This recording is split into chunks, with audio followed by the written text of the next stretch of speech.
परिचय। दोस्तों, जैसा कि हम सभी जानते हैं, हम अपने आसपास कई तत्व देख सकते हैं। ये तत्व विभिन्न पदार्थों से बने होते हैं। इनमें से कुछ प्रकृति में कठोर होते हैं और इनको धातु कहा जाता है, जबकि इनमें से कई कोमल होते हैं, इसलिए इनको अधातु कहा जाता है। अतः इस पाठ में हम धातु और अधातु के गुणों एवं इनके उपयोगों के बारे में जानेंगे। उद्देश्य। इस पाठ के अंत में आप निम्न करने में सक्षम हो जाएंगे। धातु और अधातु को परिभाषित करना। धातु और अधातु के भौतिक गुणों का वर्णन करना। धातु और अधातु के रासायनिक गुणों का वर्णन करना। धातु और अधातु के उपयोगों का वर्णन करना। धातु और अधातु का परिचय। अरे दोस्त, तुम यहाँ क्या कर रहे हो? मैं पतंग उड़ा रहा हूं। ये वजन में काफी हल्की है। हाँ दोस्त, क्योंकि ये कागज से बनी है। और क्या तुम जानते हो कि कागज एक अधातु पदार्थ है? वहां देखो, एक हवाई जहाज भी आकाश में काफी ऊंचा उड़ रहा है। ये स्टील और अन्य पदार्थों से बना हुआ है। लेकिन ये धातु और अधातु आखिर हैं क्या? दोस्तों, हम अपने दैनिक जीवन में कई पदार्थों का उपयोग करते हैं। ये पदार्थ धातु और अधातु से निर्मित होते हैं। धातु प्रकृति में कठोर होती है, जबकि अधातु कोमल होती है।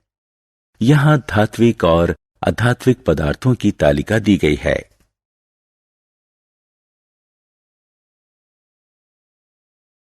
धातुओं और अधातुओं के भौतिक गुण। दोस्तों, आइए अब हम इनके कुछ गुणों के बारे में जानें। सबसे पहले हम इनके भौतिक गुणों के बारे में जानेंगे। सबसे पहला धातु का गुण उसकी आघात वर्धनीयता है। इस गुण के द्वारा धातुएं पीट पीट कर चादरों में परिवर्तित की जा सकती हैं, जबकि इसके विपरीत अधातुएं यह गुण नहीं दर्शाती। अगला गुण ऊष्मा चालन है। धातुएं ऊष्मा और विद्युत की सुचालक होती हैं, जबकि अधातुएं कुचालक होती हैं।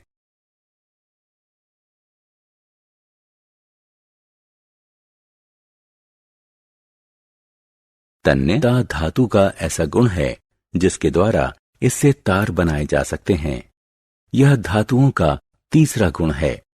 इसके विपरीत अधातुएं तन्यता नहीं दर्शाती। चलिए धातुओं के एक और गुण के बारे में बात करते हैं, जो कि ध्वनिक है। धातु घंटी जैसी ध्वनि उत्पन्न करती है जब उस पर किसी चीज से प्रहार किया जाता है, जो कि ध्वनि कहलाती है। धातुओं के अलावा और कोई पदार्थ ध्वनिक नहीं होता।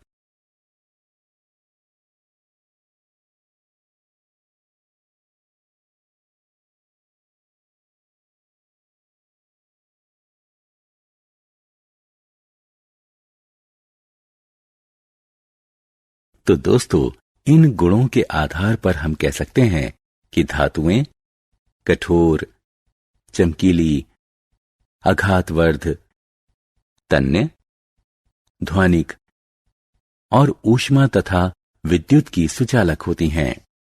लोहा, तांबा, एल्यूमीनियम, कैल्शियम, मैग्नीशियम आदि धातु के उदाहरण हैं। अधातु जैसे कोयला और सल्फर। मुलायम, मलिन, अतन्य, आध्वानिक, गैर आघातवर्ध और ऊष्मा तथा विद्युत के कुचालक होते हैं। सल्फर, कार्बन, ऑक्सीजन, फास्फोरस आदि अधातु के उदाहरण हैं।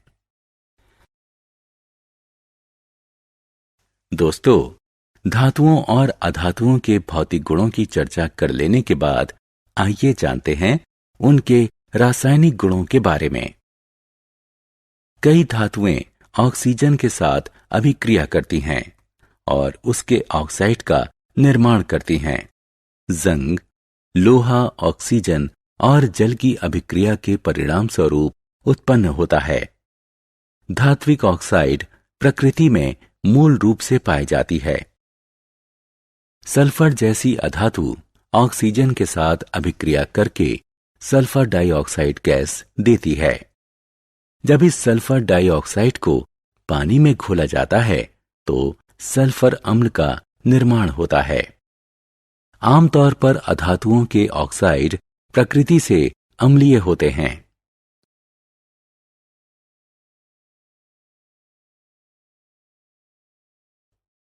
धातु का एक और रासायनिक गुण है जल के साथ अभिक्रिया करना। बहुत सी धातुएं जल के साथ अत्यंत तीव्र या धीरे अभिक्रिया करती हैं। सोडियम को मिट्टी के तेल में रखा जाता है क्योंकि यह जल तथा वायु यानी ऑक्सीजन के साथ अत्यंत तीव्रता से अभिक्रिया करता है।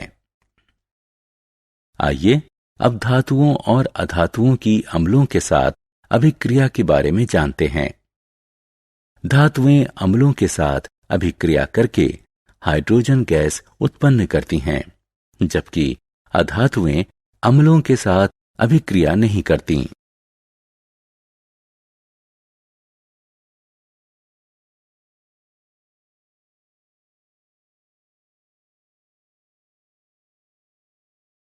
दोस्तों, आपको जानकर हैरानी होगी कि इन रासायनिक अभिक्रियाओं के अलावा धातु विस्थापन अभिक्रियाओं के गुण को भी दर्शाते हैं।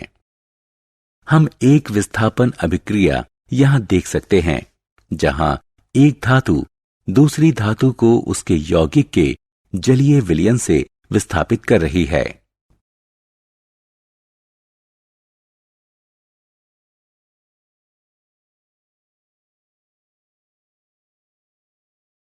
धातुओं और अधातुओं के उपयोग। दोस्तों, अब तक हमने जाना कि धातुओं और अधातुओं के भौतिक और रासायनिक गुण क्या हैं। चलिए अब एक अन्य महत्वपूर्ण विषय पर चलते हैं, अर्थात इन धातुओं और अधातुओं के उपयोग क्या क्या हैं। जैसा कि हम जानते हैं कि धातुओं की प्रकृति कठोर होती है, इसलिए इनका उपयोग मशीन, ऑटोमोबाइल, हवाई जहाज, रेल, सैटेलाइट, औद्योगिक मशीनें, खाना पकाने के बर्तन, पानी के बॉयलर आदि बनाने में किया जाता है।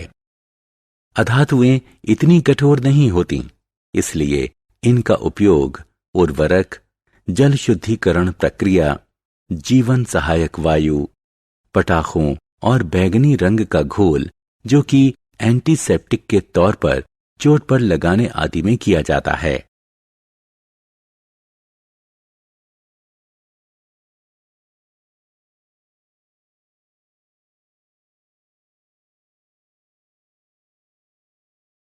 सारांश।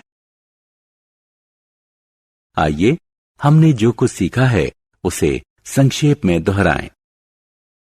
धातुएं प्रकृति से कठोर, चमकीली और तन्य होती हैं।